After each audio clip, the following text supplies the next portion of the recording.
আমি ওপার থেকে আসলাম। আমি একটা যাত্রী হিসাবে কাজ করি। আমাকে 800 টাকা থেকে 700 টাকা দেয়, ঠিক আছে।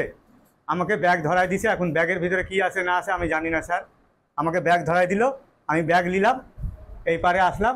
আমি মাল এখন ওই আনসুর বলে কাকে বলে বলিছে দিতে, উনি আসবেন মাল নিবে এখান থেকে নিয়ে উনি চলে যাবেন। আমি এখন আর স্যার কিছু জানি না। আমি পরের দিন সকালে আমার যাত্রী পাসপোর্ট আছে, তোমার ট্যুরিস্ট ভিসা, আমাকে তো আজকে যাওয়া যাবে না, পরের দিন যাব সকালে।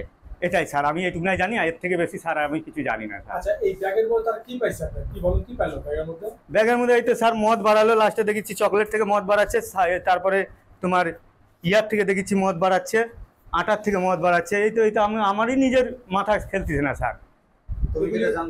আমি স্যার জানতাম না স্যার, কার ব্যাগের মধ্যে পেলো? এগুলো আমারই ব্যাগের থেকে স্যার, যে ব্যাগগুলো ওই পার থেকে দিছে সেই ব্যাগ থেকেই পাইছে। আচ্ছা, ইন্ডিয়া থেকে কে দিল ব্যাগগুলো আপনাদেরকে? আমাকে ওই পারে এক চ্যাংড়া প্রদীপ বলে আছে, ওই চ্যাংড়া দিছে স্যার। কি বলেছিল আপনাকে? হ্যাঁ, দিয়ে কি বলেছিল? বলেছিল যে ওই পারে যাবি, তোকে লোক নিয়ে নিবে। তো আমি আসিছি লোক নেওয়ার জন্য, এখন এখানে ঢুকিছে, তারপরে তো কেউ লোকটা আসলোই না স্যার। আচ্ছা, এই পারে কাকে দেওয়ার কথা ছিল?